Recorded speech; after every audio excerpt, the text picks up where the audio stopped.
Do you ever feel like your mind just will not leave you alone? Like those thoughts are just spinning and spinning and spinning. You know you're overthinking, but you just can't stop. I don't know if you've heard the term rumination, where it's just like, when do I get to actually make decisions from a place of calm, centered connectedness, and yet the mind games continue? Every decision, every relationship, every step forward, spiraling into loops of self-doubt, of confusion, of paralysis. If so, I feel you. I have been there, and I do end up there at times, even with all the tools I've learned along the way, the breath work, the men's work, the personal development for many years. I still find myself trapped in my head, feeling disconnected from my body and really from others and from life itself. And honestly, that disconnection comes at a very, very high price. A high price in love, a high price in work, and in self-worth, in how I see myself. But things are changing. And they are changing because I have discovered a body-based approach that we are diving into in today's episode. As I have processed and studied this incredible modality over the last 3 months to the point that I'm now certified as a facilitator, I started to notice things that kind of blew my mind. Like really my gut, my intuition, really my body knowing what was true, and my nervous system actually settling in real time, letting that inner critic go quiet and calm as my body comes back online. And here's a crazy statistic for you. 80% of the communication channels between head and body are from body to mind. And how many of you listening right now try to just solve it all in your head without really checking in with those body's messages? This is the opportunity to shift, because today I'm speaking with a man who has created a method that has helped and is helping to unlock this beautiful body conversation for me. Matthew T Cooke, the founder of Body-Based Breakthrough.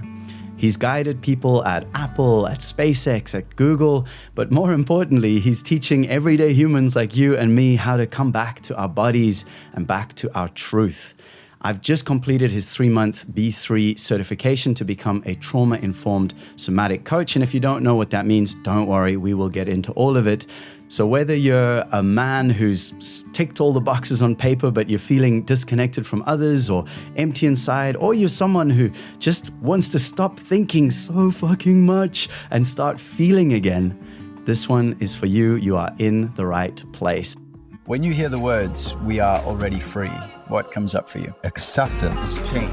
A shift in awareness. Human beings are so powerful. There's so much more. Everything is love behind it. Breaking the chains of your own mind. That which remains. Nature. Getting out of the matrix. We're sitting on the treasure and it's already unlocked. We are already free. You're free. You are a walking map. Have always been free. You are always free, already free. We are already free. Welcome, welcome. It's good to have you here. How are you doing today? Thanks, man. I'm doing awesome. Super excited to be here with you again. It's such a joy to chat with you. So I always feel so much more connected to myself after we chat. So I'm excited for today. Well, it's interesting you say that, because I always feel so much more connected to myself when I practice B3. And it's been almost, oh man, I don't know what word to use for it. The word that comes up is like embarrassingly simple when I in myself, because I have a tendency to get very complicated about all the things I need to do to feel good about myself. Like, okay, have I done my 30 minutes of breath work and my ice bath and my journaling and my million other things that then enable me to feel like an okay human in the world? And then stepping into your practice, into B3, and being like, wait, it can be this gentle, this soft. And so, yeah, hearing what you just said is like, I feel more connected to myself every time we connect too, good sir. So thank you very much. Yeah. Oh, thanks, Nathan. Well, it's interesting as you say that, it makes me think of like, I think for many of us, we have checklists, right? We have all the things that we need to be doing. And they're great, they're helpful. And what's really interesting is I find that the more that I do this work on my nervous system, the more I'm naturally inclined to do those things, and they don't feel like a to-do list item that like I have to check off and feel like the relief of like, oh, I did the thing. Otherwise I feel guilt and shame for having not done it. Instead, it's like I'm just naturally more drawn to those things because I can feel viscerally in my body, like I slow down enough to go, yeah, this actually feels really good. It's kind of like when you're eating like shit for a while and you keep eating like fast food or whatever. It's like eventually you actually feel like, oh, I just feel kind of gross in my body.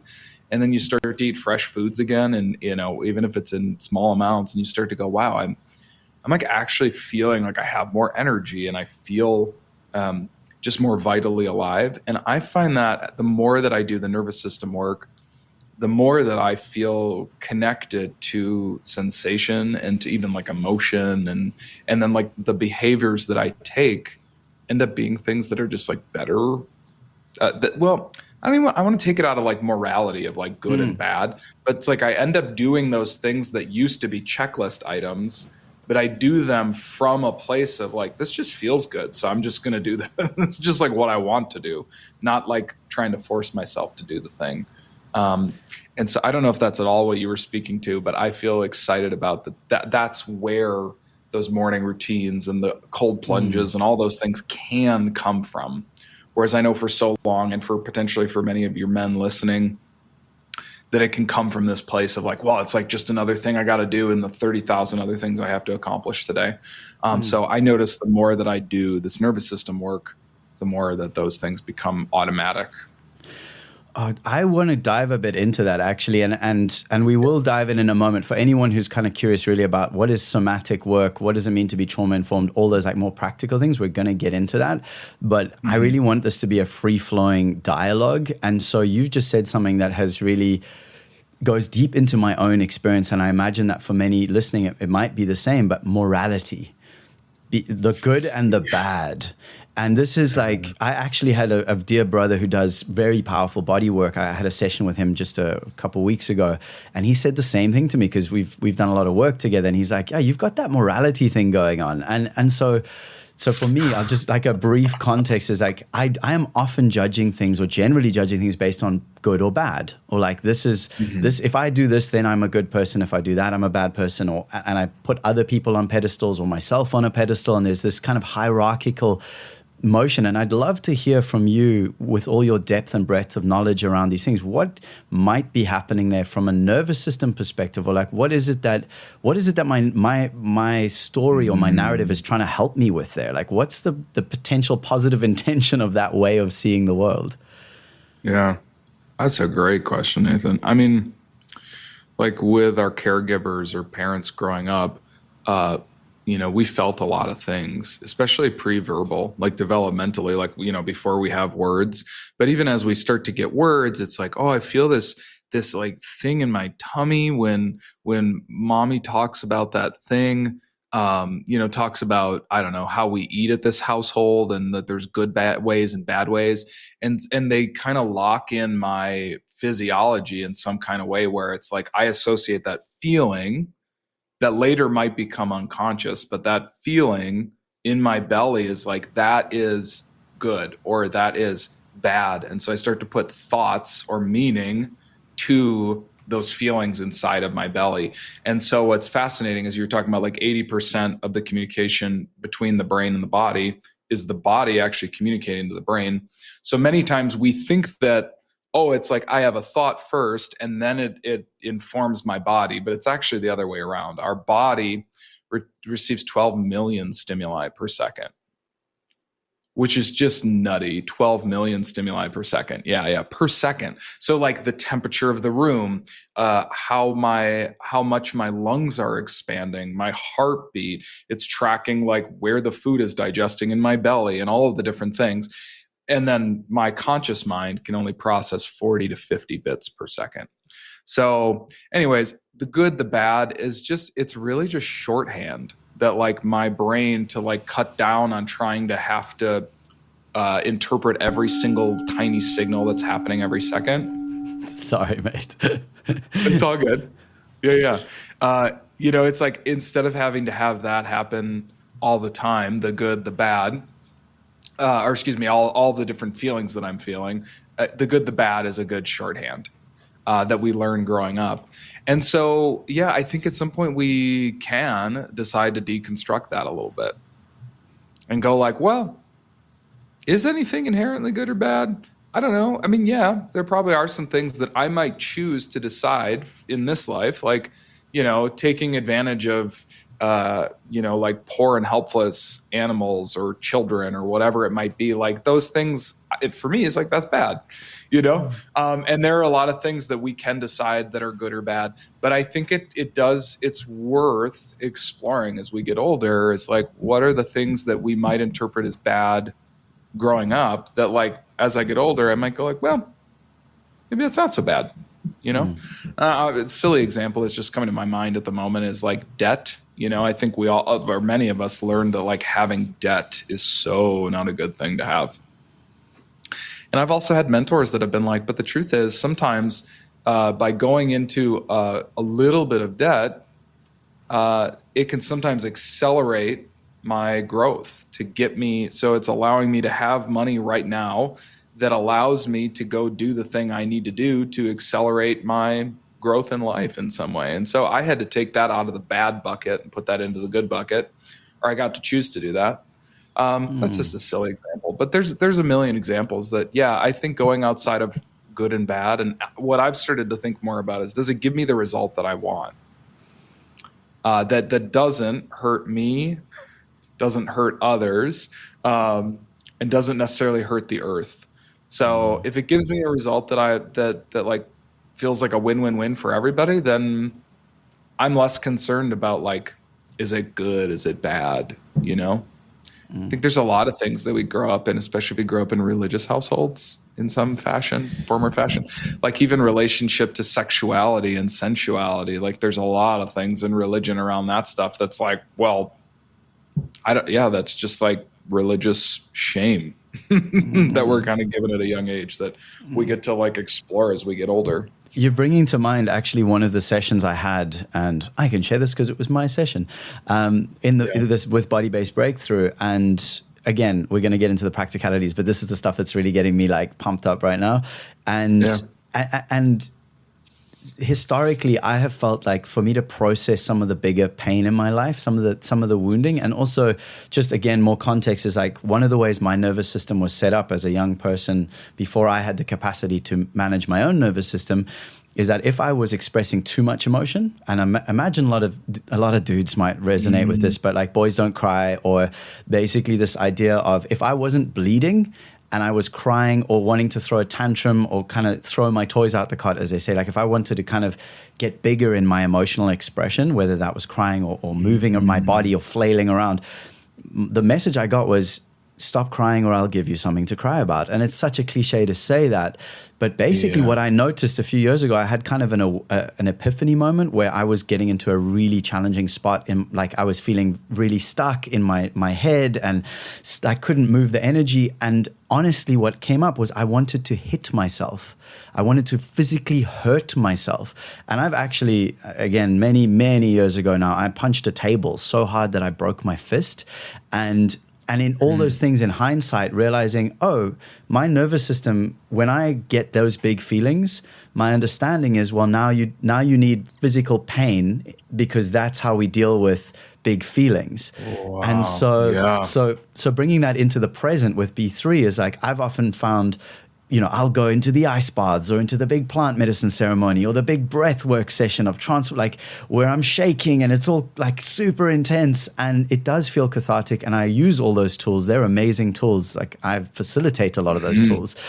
And at the same time, what I found, especially I'm just thinking of that one session, is I was kind of moving around going through B3 and suddenly I just started feeling big emotion and I just started like crying, but deep crying, like big tears.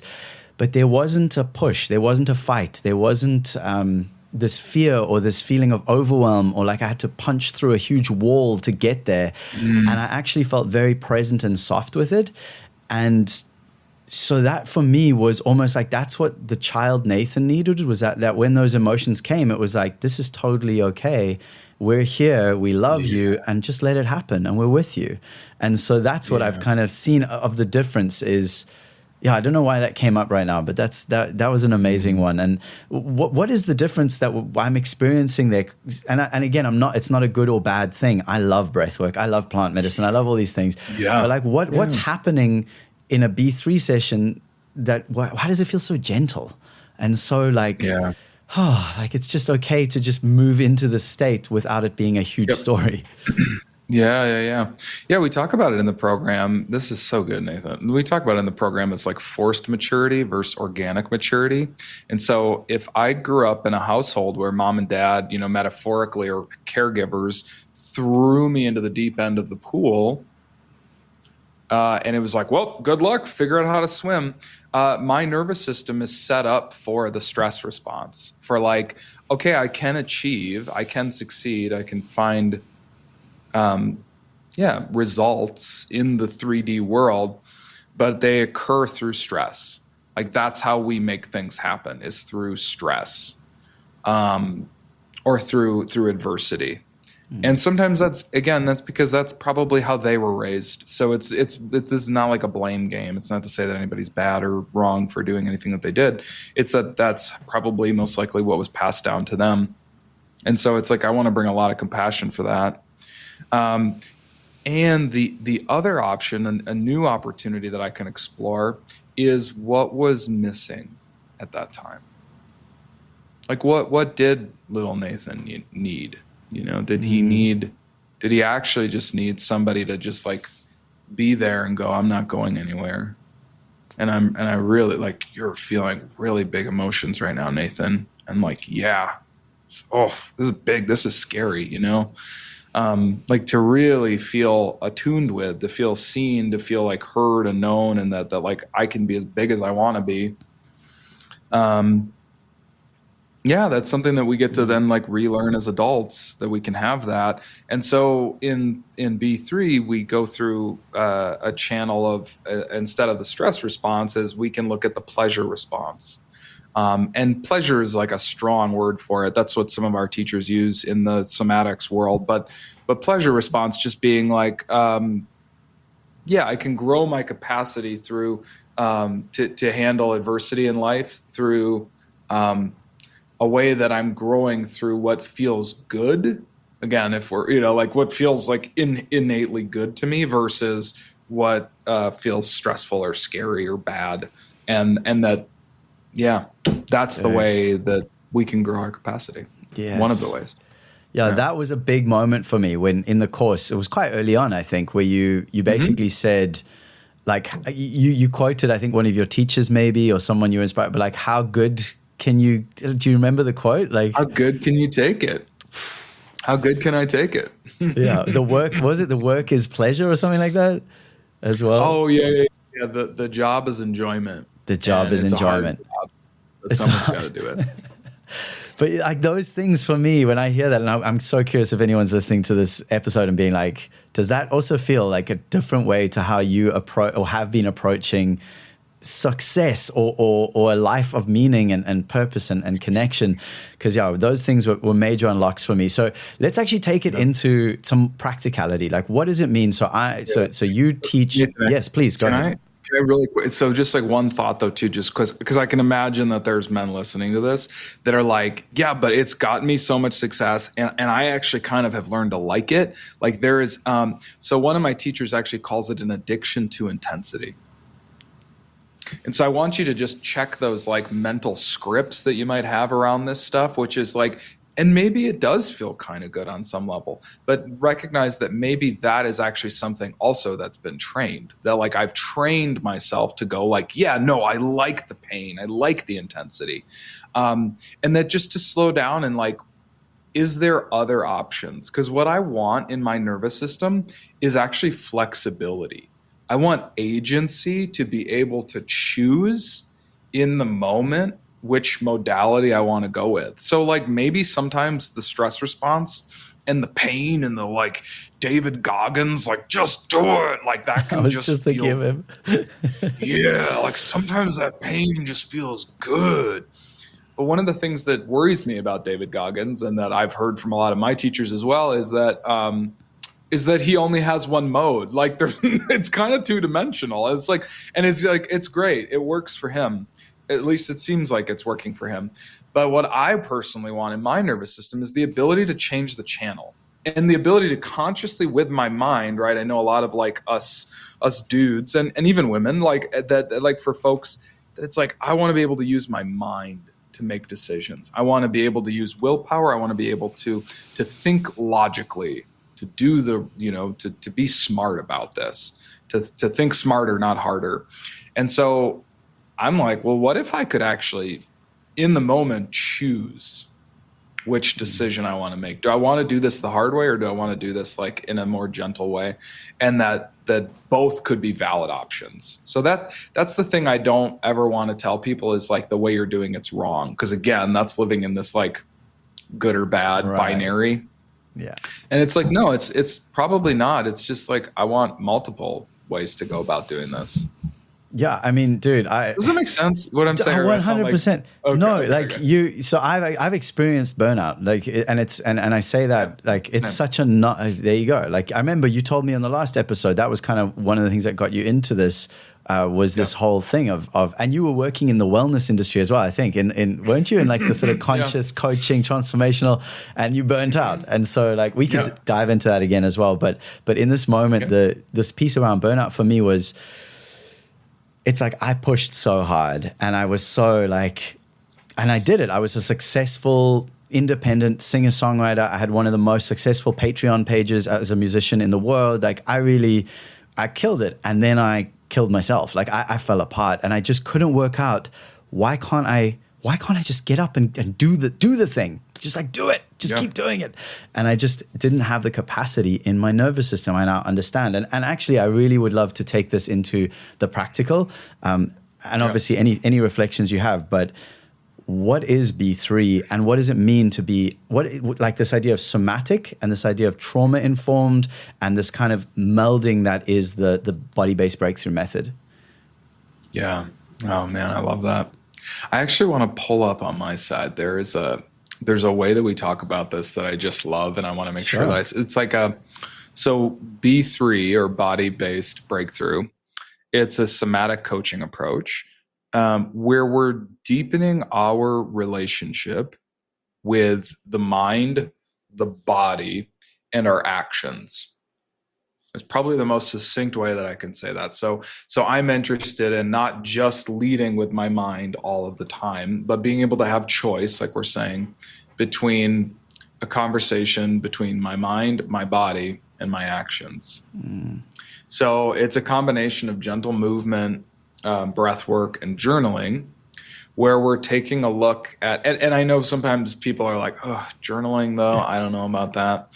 It's a very simple structure actually, and Nathan has talked about this. It's like, it's a very simple structure that just sort of sets you up for success, to find, again, your version of success, with looking at a current challenge in my life. So like, there's just one area of my life at this moment that's like, man, how do I get my health on track? How do I repair with my partner? What's the next step in my career? So it's usually like a what or a how question. And we access what we call body wisdom. But frankly, it's just slowing down enough, just a smidge. It's like, I know a lot of us run real fast, so that's cool. It's not necessarily a problem. It's slowing down just enough to just be able to sit in the silence for a moment of, I don't know the answer to this question. And I move and I breathe. And for those of us that can't really sit still, it's kind of nice because we're just doing a little bit of moving, a little bit of breathing, very simply. And then all of a sudden, bing, right? It's like a lot of us have shower thoughts, those thoughts that bubble up as we are in the shower, on a long walk on the beach, on a long drive, walking our kids around, whatever it might be. But we're sort of in this space where we're not actively mentally focused on anything. Maybe there's like a seed of a question in our heads, and then suddenly, boom, that thing just hits us. So we could get into coupling dynamics and all the different things around that too, with how the brain works. But essentially, that's what body-based breakthrough is doing, is allowing us to spend a few moments without having to like try to force the thing, which is what is sort of the consciousness of burnout, is like trying to force and find the thing right now. And that's where I certainly got tossed about by life, was trying to like force everything all the time. So actually, by having a more open perspective for just a little bit, we can kind of go on this date with our body. I love that. And it creates really cool results. Yeah. Dude, well, let's talk about results actually. And I'm curious because you work with some of the people who in our society are considered the kind of most successful by, again, society standards, not necessarily by the individual, although a lot of us are kind of aspiring towards that, of like the SpaceX, the Google, these kind of, so those people care about results. Like they don't, okay, cool, you want to go on a date with your body, that's so cool. It's like, I love that, and that makes sense to me. But what is it about the kind of results that people experience? Like what is, like you've talked about burnout, is that one of the challenges, or are there other challenges that people come to you with from those kind of environments? And then what are the results they get from something like B3?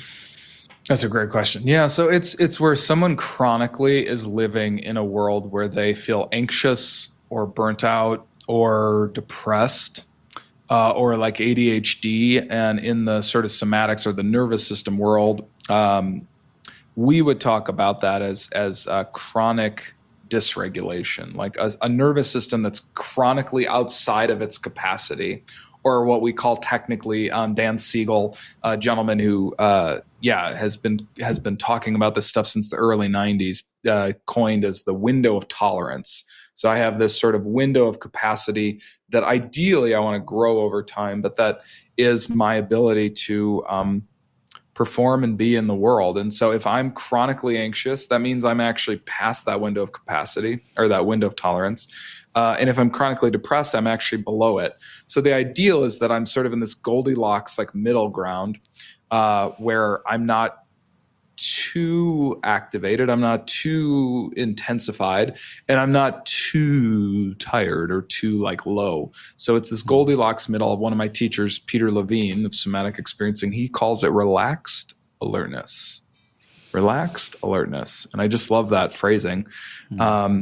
But essentially that's why people come to me, because they're chronically outside of that window of tolerance. And that's why they come to Body-Based Breakthrough, because they have the way that they've been doing it isn't working anymore. It's like it worked for a long time, and those strategies really worked for a long time, but then at some point they stopped working, and they want to find a new way to do it.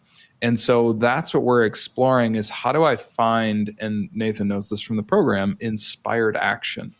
Yeah. So I still want to take action in the world. In fact, I'm like, personally as Matthew, I'm allergic to not taking action, because I very much so am a high achiever. I'm just like you, Nathan. Like I'm a high performer, and I want to like create a massive impact in the work that I'm doing in the world. So even when I was in the tech industry, working the 70-hour work weeks, I really, and nowadays it's even more than that. It's like close to 100 and plus sometimes for folks. It's intense. It's an intense, like pushing in, like I can't think of the word, but it's this, it's this intense pressure cooker for many people, to be in that environment. And so the goal is, how can I just like ease off the gas, even if it's just to be with me or with Nathan, myself, or with Nathan or one of our other B3 practitioners, for even like 30 minutes, 45 minutes, just to simply explore like, well, what is my body actually asking of me right now, in exploring the high pressure situations that I'm under. And what's really cool is people find some really creative solutions. And we find that, so thinking about the model of the brain, and I don't even know if we've described this, Nathan, but we have sort of the brain stem. And then inside of that, we have, and the brainstem is all about survival. So like, the very back of our brain is the reptilian brain, as people might say. And that's purely survival. It's just staying alive and procreation. And then we have our amygdala and sort of the emotional part of the brain. And then on top of that, we have the prefrontal cortex, like the actual frontal lobes. And this is where all the creation and all of the like beautiful nuance and possibilities of life exist. And unfortunately for many of us, we have flipped our lid, as Dan Siegel says, and we are operating purely out of this, it's like, again, it loses all creativity, and it's all about instinct, and it's all about survival, and it's all about how do I just survive right now. So when you think about it from that perspective, it's like, I'm just trying to survive. So I don't want to have 100 options. I actually, if I'm just trying to survive, I just want black or white. I want yes or no. I want good or bad, because I don't have time to be thinking about any of this stuff. So I just need to live in a binary life. So what we ultimately want to do is like bring that lid back online to where I have the ability to think through things and have a duplicity of options, like so many available options to me. So that's why people come to me, and that's why they come to this work, because they want to be able to see a wider scope of possibility. Yeah, I love that. Yeah, dude. I mean, but it's just so interesting to me because of how, again, the term I keep wanting to use is gentle, but it's gentle but deep. It's like freediving, man. I don't know if anyone out there is unfamiliar, but I did some freediving back in the day, and the deepest I ever went down to was 23 meters. I don't know what that is in feet. Wow. But the experience of that, it's both super intense and there's pressure. So from 10 meters down, this is just like a little aside, but maybe there's a reason I'm telling this story. But from around 10 meters down, so usually if you hold your breath and then you go into water, you'll just bob up to the top because you're full of air.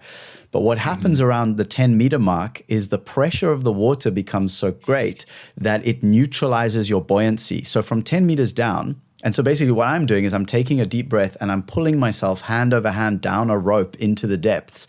And at first there's this feeling of being pulled back up because of buoyancy, but around 10 meters, it neutralizes. And after that, I just let go of the rope and just hold my hands around it. And I just start sliding head first into the depths because of negative buoyancy, because of the amount of pressure. And yet, I am completely calm, because the only way to do it is completely calm. Because the more upregulated I get, the more I go into something like fight or flight, the faster my heart rate is going to go, the faster I burn oxygen, and the less I can actually have this experience. And so there is this sense of, so that's kind of what I'm thinking of with B3. It's simple and it's gentle, but it's that kind of depth. It's like I'm going head first into whatever the experiences are, or the expressions that I never got to express, or the loops I never got to close, or whatever it is that never got to happen, as you said earlier, like what didn't get to happen here. And I'm going into that, but I'm going into it in a way where I still feel like I'm good. I can grab this rope and go back up to the top anytime I like. Like this is completely in my control, but I'm choosing to sink into these depths and just be with this. So it's just incredible to me. Like that makes sense why people who are operating, these super high functioning people in the tech industries, like one of the most high intensity industries, and they're coming to you and to the B3 practitioners for this work. So I just really, it's just so cool how our bodies are designed to be able to take us through these processes if we just have the right framework for it. And again, as you know, obviously I did your course, so I'm a believer, man. It works. Thanks, Nathan. Well, and I love that metaphor so much. And I also imagine that if you didn't have a rope and you didn't have people up top, knowing that like they were there with you in this experience of going in deep, I imagine it would be a lot harder to go that deep. Dude. Oh man, that's so beautiful that you say that, because actually part of the way that it's always done and always should be done with freediving is as I'm coming back up, because that's the most dangerous part, is those last 10 meters to the surface. Is I didn't take myself to the point where I was on the edge of running out of air, but that's where someone will run out of air if they do. And so what happens is that another diver will dive down to around 10 meters and then we're both swimming up. So I've turned around, I'm going up head first up, and as they come down to where I am, they meet my eyes and we look into each other's eyes for the final 10 meters of rising. So we rise staring into each other's eyes, because if anything happens, they've got me. They're right there, like ready to just grab hold, bring me to the surface and support me.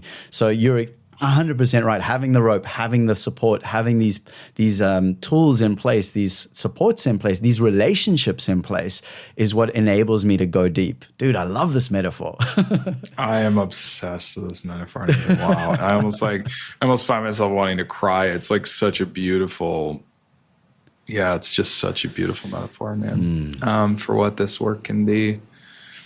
I mean, and really all this is attachment theory, and we don't have to spend the rest of the podcast talking about this, but but it is like we are repairing something deeply developmental for many of us. It's like, I didn't get to do these things when I was younger. I didn't get to like explore these parts of myself. And so if I don't have a blueprint for that, if I've never really gotten a chance to dive into those places, and it feels like a big risk to do that, I sure as hell am not going to do it by myself. So if I have another person that's willing to go 10 meters deep and meet me and lock eyes with me and come up and have me feel safe that like they've got me, man, I'll go 10 meters, I'll go 20 meters, I'll go 30, I'll go 70, whatever, all the meters, because I know that I can come up, and that at least at the 10 that they'll meet me there. Yeah. And that's what a B3 somatic coach does. That's what a practitioner does, is allows it. Yeah. It's an ability to meet somebody in their depths.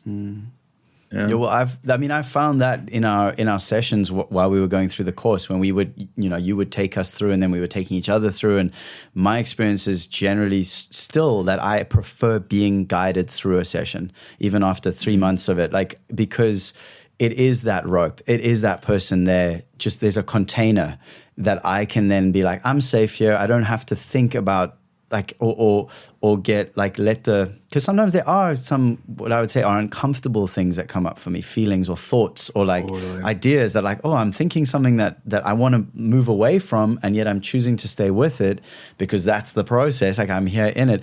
And then it's okay because someone is there being like, just that, take all the time you need. Just these support, these things that I didn't hear as a kid. Just that, take all the time you need. It's like, thank you so much. Wow. Yeah, to know that I'm not going to be like left. I think that's the biggest fear for many of us. I'm certainly that way. I don't know that everyone is, because again, I know enough about attachment theory, but for those of us who feel a little anxious, who tend to run a little anxious, it's in the sort of attachment theory, it's called preoccupied as we get into adulthood. But, those of us who run a little anxious, it's kind of this fear that like, if I go away, if I go into those depths and I spend that level of time with myself, that I'll come back up to the surface and you won't be there. It's terrifying. It's so interesting, because this is exactly like I was saying before we started recording. I'm starting to pivot more towards working with men, especially those men who've kind of ticked all the boxes and like, I did all the right things, but why do I feel so alone? And not only alone, but often feel like they have to be performing in every area of their lives. And so they never really have the opportunity to drop into presence and into that vulnerability of like, here's all of me. And a lot of the time, it's that thing of like, the story is, if they see me, whoever they are, whether that's the partner or the family or the friends, if they see what's really going on in here, man, they will be out of there so fast. And so, and I've noticed, I've worked with probably as many men as I have with women, but I'm noticing there are just so many men out there who really have the same narrative of, I've just got to if I can just hold it together and push it down long enough, then I'll get my needs met. Yeah. Oh, man. Or I'll get the love that I want. Right. Yeah. Exactly. Like really be able to receive it. Yeah, man, I've been on this path now for at least like really getting into this attachment stuff over the last like year or so, which is kind of wild because I've been doing this work overall for about 15 years, but it's been the last year I've been really focusing on attachment theory. And it's one of our teachers, his name's George Haas. He's got an incredible podcast called I Love You, Keep Going. Whoa. And he talks about pretend mode. And that for many of us that are preoccupied or anxious, that we kind of do, run around the world in this sort of pretend mode, because it's like, well, if I perform at a high level and provide a ton of value and all the things, then like you will love me and you won't leave me. And so I don't know, I find myself pretending all the time. I kind of call that part the entertainer, you know, and I'm trying so desperately to like really just be going at my pace, like at Matthew's pace, and trusting that the right people that do love me are going to stick around. Yeah, man. And it's terrifying. It's absolutely fucking terrifying. I totally But it's resonate. yeah, it's called abandonment terror. It's like this, just like this terror that overtakes me that like you will leave and I'm going to be all alone. Dude. And that all alone is scary and bad. And it's because for many of us, we grew up, it's so interesting that this is the turn we're taking, but I'm here for it, is like many of us grow up developmentally feeling like, again, pre-verbal. So before words are even online, it's like, I have all these body memories because, you know, right. Like I was at an event last night. It's like when somebody was saying like, it's not that we, as babies, it's not that we're choosing not to talk. It's that like we don't know how to talk. We just like literally don't know how to talk. So we don't have language, you know, as little ones. And so our brain, as we get older, it flips into a different form of memory that is attached to language. But before that, it's all what's called implicit or right brain memory, and it's like just literally body memory. And so for many of us, we have this memory. Whether it literally happened or it's a felt sense that like I was left alone and that was scary. Mm. Well, and dude, so, you're speaking to exactly what B3 is helping me with personally, because like, and obviously there's it's nuanced and there are different ways this shows up for different people, but certainly for me, and again, I love what you said earlier. I'm not judging my parents. My parents did better than their parents, and that I'm grateful for. And their parents were deeply traumatized. And so like we got lineages of wounding here that we're all navigating. And so it's really not a blame game. It's just an acknowledgement. But like I was actually abandoned for 9 months. My mom vanished. She dropped us at our dad's house during a divorce and just like was gone, and I had no idea where she was. There was no phone calls, etc. And I've processed this a lot, but all that being said, what you were just speaking to is like that feeling of you're going to leave me. And actually what I did was I left. Generally, I was a player. I use that term. It's like the simplest way to describe my coping mechanism for many years, from a young teenager till my sort of mid-20s, and even later, I really was processing it, although I was actively working on it from my mid-20s onwards.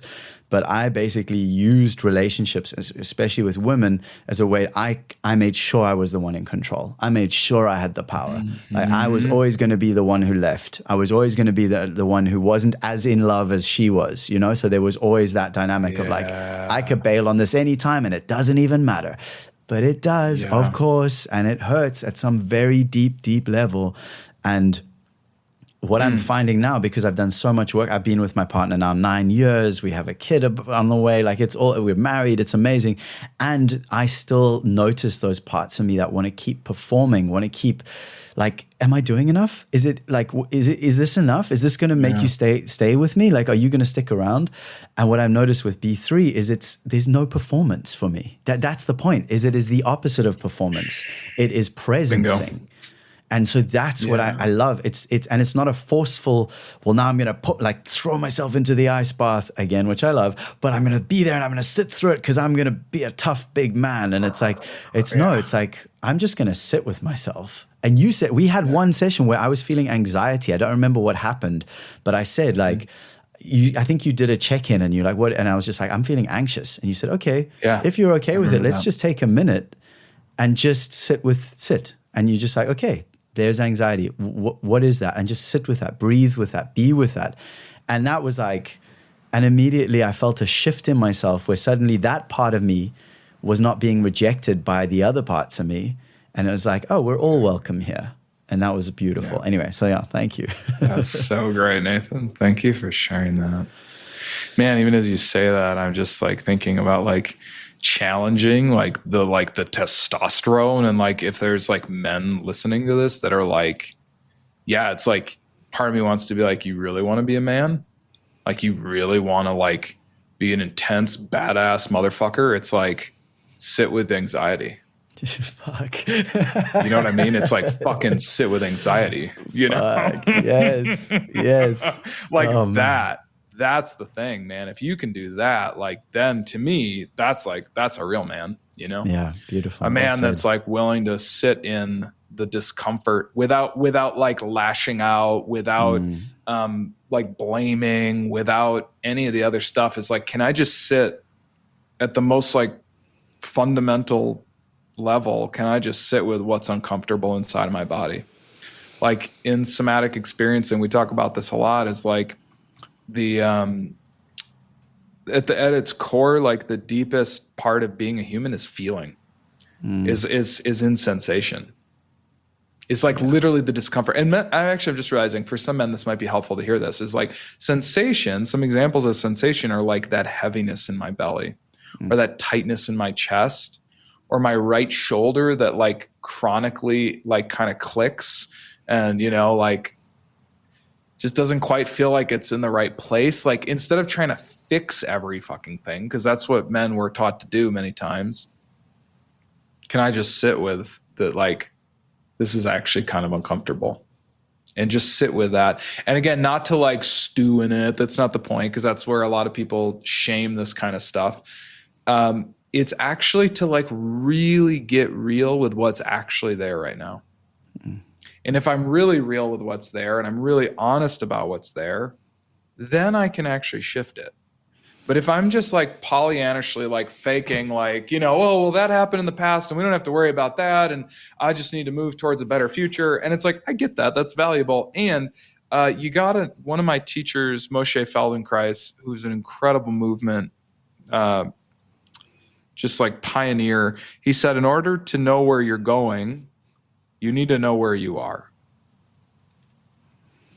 In order to know where you're going, you need to know where you are. So I think it's so valuable, and I think that we really brush past that. I know I do, because it requires us to really be intimate with life.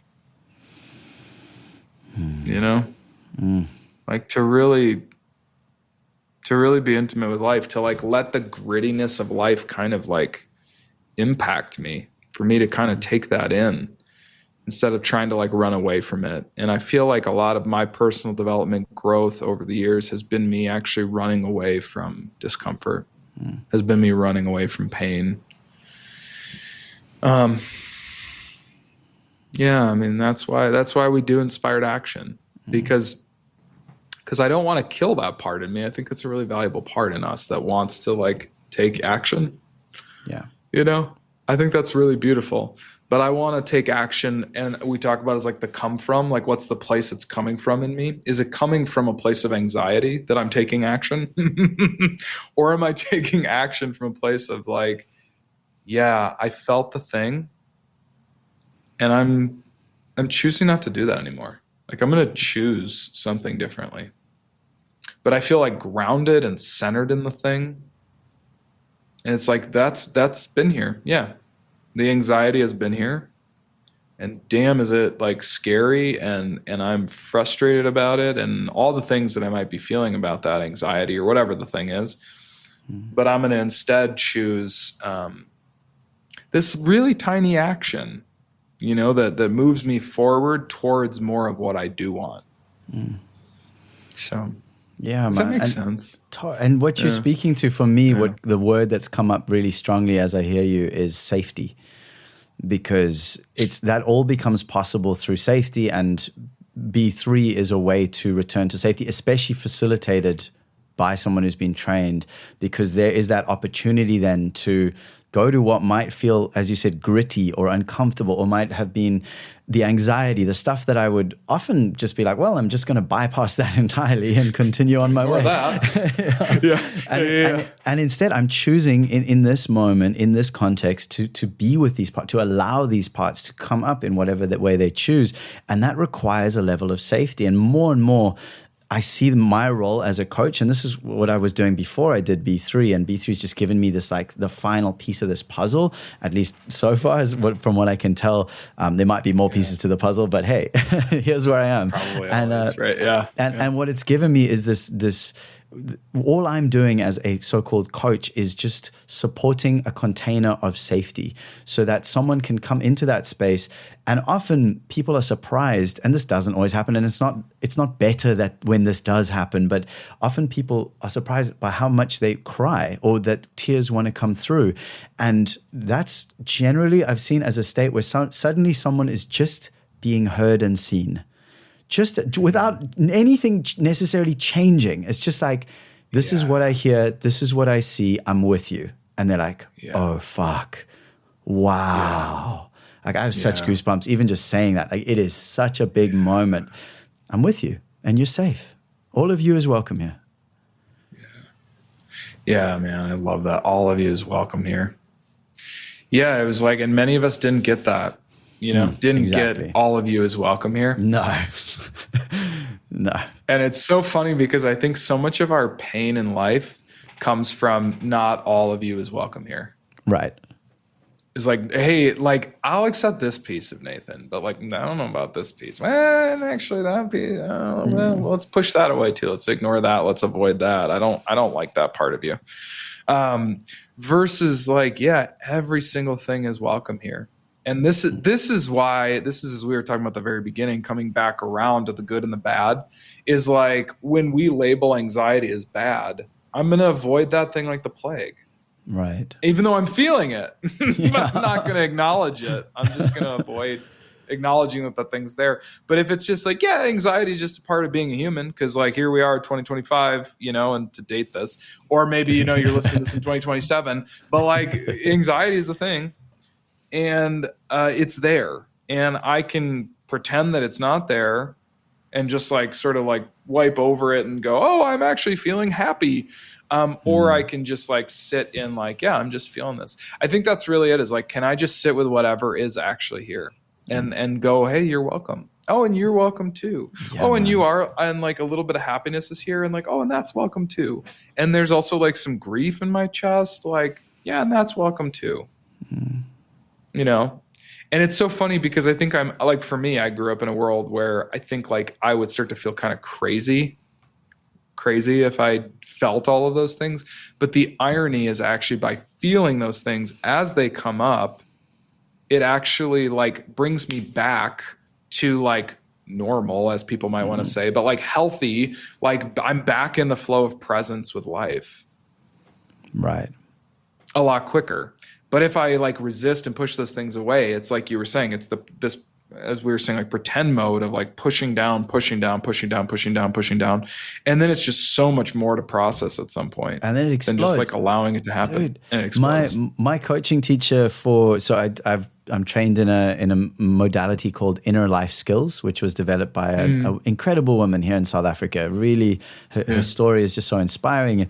There's one story that we use as a kind of metaphor. Is like, okay, imagine you standing kind of waist deep in some water, and your whole life people have told you, and you're surrounded by these floating balloons, of different colors. There's yellow balloons and green balloons and red balloons. And your whole life people have told you those red balloons are really bad. Like you shouldn't, if you have red balloons, that's a problem. And so what do you spend your time doing? But you are trying to push down all the red balloons under the water. And it takes a lot of energy because they're buoyant. They want to, and so you push and push and push, but eventually one slips or you get tired and you let go. And what happens then? They come bursting out of the water. These red balloons come splashing out with this chaotic energy. And then you start the whole thing again. So often this coaching process, this life process, is learning how to allow everything to float on the surface, to allow everything to be present, and then to, from that place, make decisions. Yeah. I love that metaphor. I've heard that one as well. I love that one.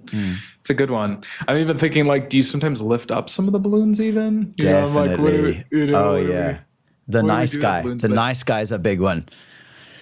It's like, oh yes, this golden balloon of being the nice guy. We love that. So hold that one up with all your strength. Golden balloon. Yes. Yeah. I actually wanted to ask you, because we are coming towards the end. Time flies when I'm having fun. And I really want to give people something practical they could even practice in this moment. Just kind of segueing back into this process. What is a simple body-based practice, a B3 practice, anything that someone could use even right now, even if they're driving, that could support in kind of moving from those spiraling, overthinking, spinning into dropping into the body a little bit? Yeah. Oh, that's so great, Nathan. Well, we've gone with the word safety a couple times. So I really actually love that idea. So we'll sort of like go on a little bit of a hunt for safety, and like, what's that look like? What's that feel like? What's that seem like? So if you're in a car listening to this, please keep your eyes on the road, obviously, but for everyone else, I encourage you to just allow your gaze to kind of just meander around your environment. Just allow your eyes to just sort of take a walk about your room, and not intently staring at anything, really softening the eyes and just allowing the environment to come to you. Noticing if you see plants or trees outside, maybe if you have access to a window, maybe you can see 20, 30 feet away. Noticing if you see paintings on the walls. And why we do this is called orientation, and it's actually just my ability to recognize in the most literal sense that my environment is safe, that there isn't a saber-toothed tiger in my environment. So it's actually me consciously choosing to check out the environment, to go, oh yeah, actually this isn't too bad. And then you can turn on your ears for a moment and just notice, as you be in your environment, notice what sounds are close to you, including the sound of my voice, and also what sounds are far away.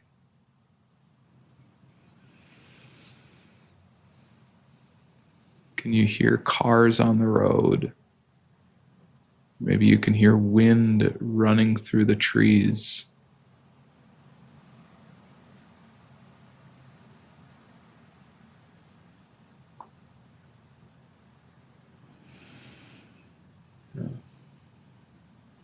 And then even noticing the temperature in the room right now that I'm in. Maybe you're outside. Notice the temperature around you on your skin. Does it seem like it's maybe a little bit too warm? A little bit too cold? Maybe it's just right. And then if you need to make any adjustments even, you can go turn a thermostat, change the temperature, put on a blanket, take off your pants, whatever would make you feel most comfortable. But again, it's about actually like allowing the environment to suit me for a moment, and also just checking out what about it is actually just okay, just the way it is even. And then even the last thing here, maybe being the lighting, just checking, does it seem like I could maybe close a blind, open a blind, turn on a light, turn off a light? This environment. So it's like I'm just allowing myself to get kind of cozy in this environment without necessarily needing to like get under a blanket, but like what would actually just allow me to feel like this is a comfortable or maybe even safe environment to be in. And then from there, and if you're still moving things around, that's great. Feel your feet on the floor. Just like the actual sensation. So we call this working the periphery. So now I'm starting to like come in towards the body a little bit more. So we were just in the environment outside of the body. So now we'll come to the feet and just feel your feet on the floor. And notice what that sensation is like. If your feet are on carpeting, or if they're on hardwood floor, or maybe they're on dirt. What are your feet on? What's underneath your feet? And how do you feel that impacting your feet?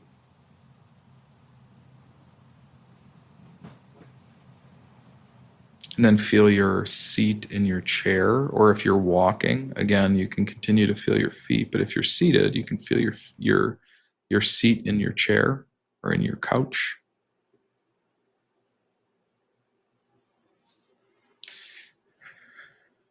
And then for this next part, I'll just invite you. Some people might feel safe to close down your eyes. If you feel super advanced, you might want to close down your eyes. If you feel a little uncertain, you might want to keep a soft gaze, maybe 2 feet in front of you, kind of lowering your gaze down.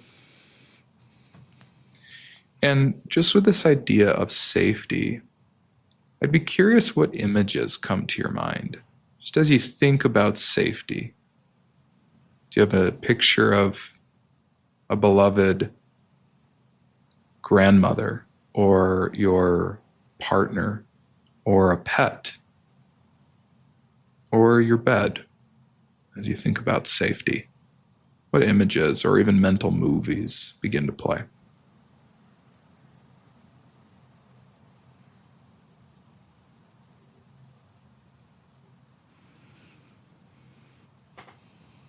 Yeah. And then noticing if there's any sensations in your body. Like as you think about safety, so it's like I'm still thinking about safety. What do you notice? Like for me, I noticed that my root, or like sort of my butt cheeks, like they just soften. Like I actually can feel my seat sort of melting into the chair. And maybe your chest feels a little bit softer, or your belly feels a little bit softer. Some people, as they think about safety, their eyes kind of soften back into their eye sockets. Just noticing what it's like for you when you think about safety. And I want you to know the other option is maybe your belly's actually really tight. Maybe your shoulders tighten up. Maybe it feels kind of buzzy when you think about safety. And then lastly, and this one might be a harder one for some of us to access, and for others of us, this might be really easy. What emotion is there as you think about safety? Happy, sad, joy, disgust, anger. When you think about safety, what do you notice?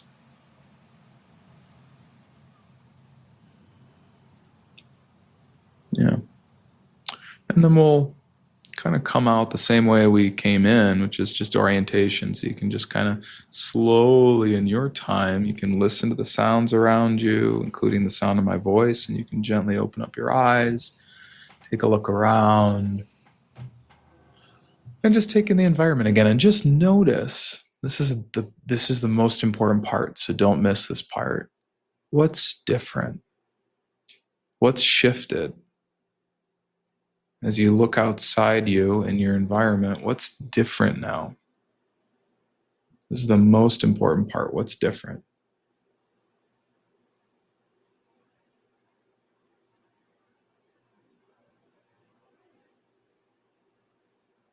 Yeah. So there you are. Yeah. And I encourage you, as we're kind of like wrapping up here, is like, what are you noticing? Like what really stands out to you? Yeah. Thank you. I'll say for me, yeah. You're so welcome, Nathan. And I'd be curious. Yeah. What are you noticing, Nathan? Actually, let's go there. I felt just a huge amount of gratitude in this moment, really, because as you invited in the imagery, I saw my brother, I saw my wife,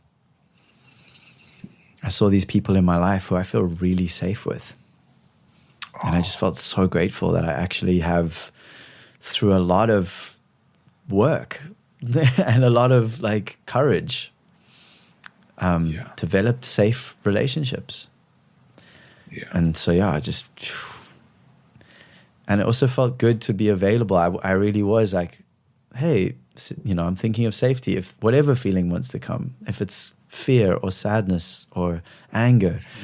And so just really that sense of safe enough to welcome it all, and then just allow what came. And that really, Yeah. So thank you. Oh, yeah. Thank you, Nathan.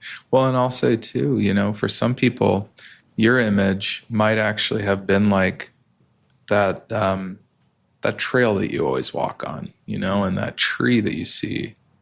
Because, Nathan, I'm so grateful to hear that you have family and friends and people in your world that feel really safe. And for a lot of us men and women, I mean, for everyone, there are a lot of people that people don't always feel safe. And so I want to also just acknowledge that for some of us, maybe you have a kitty that you just you have a cat, or you have a dog, or you have, you have an animal, or even your plants, some of us have plants that are just man, when I'm with that plant, I feel so safe, so I just want to celebrate that too, that it's not about perfection in any of this. It's not about there is a good or there is a bad. It's actually about what is safe. And that's what I want to keep tuning into, is what is safe, because there's nothing universal when it comes to that. Safety is safety. And Yeah, thank you. And yeah, so much. It's you've reminded me, I put a video out recently speaking about this pivot of consciously choosing to support these men who are, again, ticking all the boxes on paper and feeling like, why am I not getting the love I really need? How do I stop performing? How do I drop into presence? And just all the challenges that come with that. And honestly, on YouTube, the video of that has probably the most negative comments I've received on a post in recent memory. And I don't, maybe negative isn't the right word, but people feeling frustrated with it, or feeling like they're like, what do you, just sharing in a way that I'm like, it sounds like these lovely people have given up on that level of safety, of connection, of relationship. And that's really, just acknowledging that for many people, for many of us, safety in relating with people is very far off the table in this moment in many ways. And that's completely, it's sad. And it's also where we're at right now. Honestly, isolation is one of the world's most top actual epidemics right now. I read an article about that recently of isolation is one of the things that's causing disease in the world at the highest rate, where people are just so alone. And that's just, man, that's heartbreaking. So thank you for bringing that forward and honoring anyone listening to this wherever you are in your journey. Truly. So all right. Well, we are coming to the end of this lovely experience, and I see we have a comment on Substack, so thank you to anyone. This is a live stream. I didn't say that earlier. For anyone listening to the replay of this, or this on a podcasting platform, I am now live streaming as many recordings as I can because I love it so much. And someone commented saying, this was Anne-Marie commented saying, I do this orienting exercise. I don't know if it's the same one, but from Irene Lyon's nervous system tune-up, and it really helps me when I'm aware that I am disassociating and not in my body. So simple, but very effective. Yes. Thank you, Anne-Marie. Yeah, it is. It's the same thing. Yeah. I love Irene Lyon's Smart Body, Smart Mind program. I think that's how you say it. It's either Smart Body, Smart Mind, Smart Body, one of those things, but it's a phenomenal program. And she teaches this. She also comes from somatic experiencing as well, but it's just a phenomenon of nature and science. And, it's really special. So I'm so happy that it touched you as well. Yeah. Yeah. And Anne-Marie also just said, safety allows vulnerability. So important. Yes. Okay. Well, one more question for you before we close for today. And the question is, when you hear we are already free, what comes up for you? Yeah, it's this thing that we spoke about earlier. It's agency. Is I have the ability, using that brain analogy, is I have the ability to have possibility and choice. And I could technically do anything that I want. And for so many of us, our nervous systems and our bodies have told us for so long how unsafe the world is. And so I live in this binary of survival of life, death, yes, no, black, white, good, bad. And so we are already free, to me, is to say that we have this ability, and it can come back online. And with support of people like Nathan and our other incredible B3 practitioners and so many other people that are teaching these things, we can get that back. We can have that back. It's not gone forever. It may feel that way some days, but if we feel like we're stuck in survival energy, we are free. We are already free, and it's not a learning that, it's a remembering that. And I'm grateful that we get to share this with people in a way that they can remember that they are already free. Oh man, thank you for that. That's it. I love the remembering aspect. For me, I actually say that at the end of every episode. Please remember, we are already free. So it's exactly that piece of like, it's Michelangelo. It's talking about, was it Michelangelo? I think talking about David, the sculpture. And when people are like, how did you make something so beautiful and so perfect? And he's like, I just chipped away everything that wasn't David until only David was left. And it's like, it's just that remembering is that chipping away, that allowing to fall away.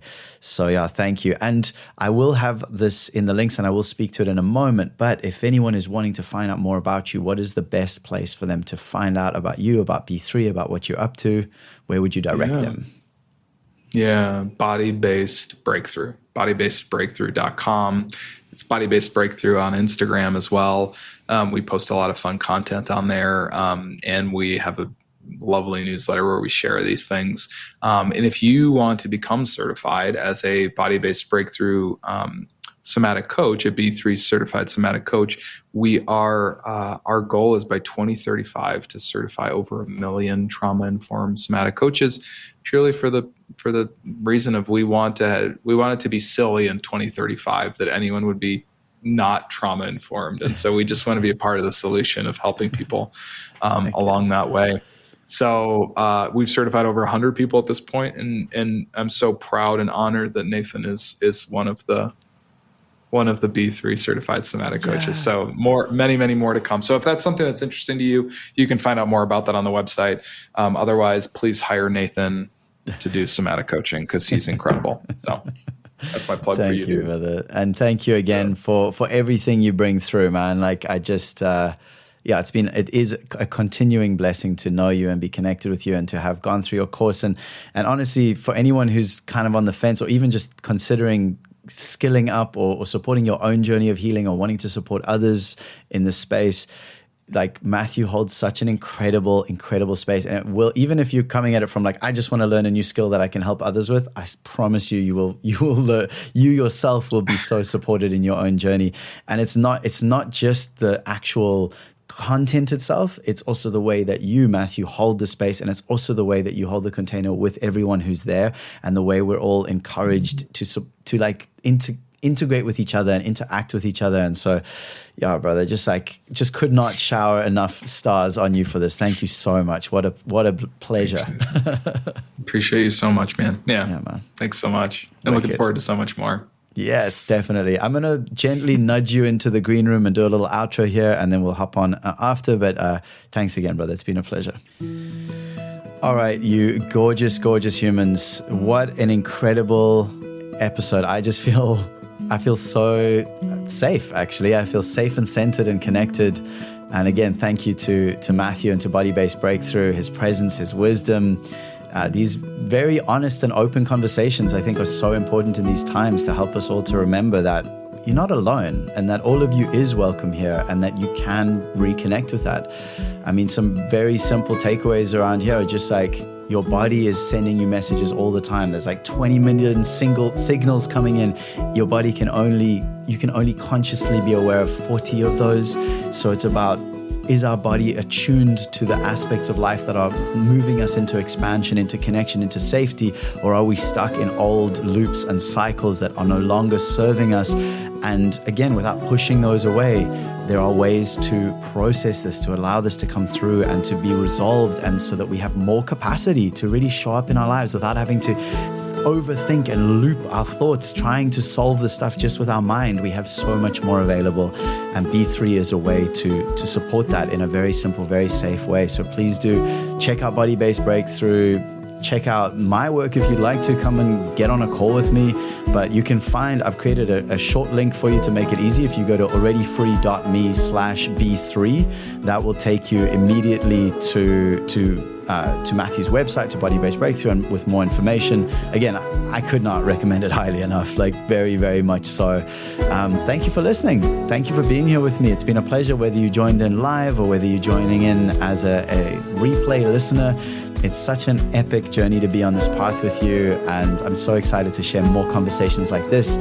So yeah, whether you are a man who's ticked all those boxes and you're still feeling alone, or you're a woman who is supporting that kind of man or wants to call a rooted, vulnerable, connected man into your life, or you yourself are experiencing these challenges, please reach out. You are not alone. Body Based Breakthrough is here. I am here, and we would love to support you. So for now, I wish you well. I will be back again next week with another episode. Hopefully, I mean, I've got a child on the way any moment, so I may need to take a little break, but with all intentions, I'll be there. So thank you. I wish you well. And as always, please remember, we are already free.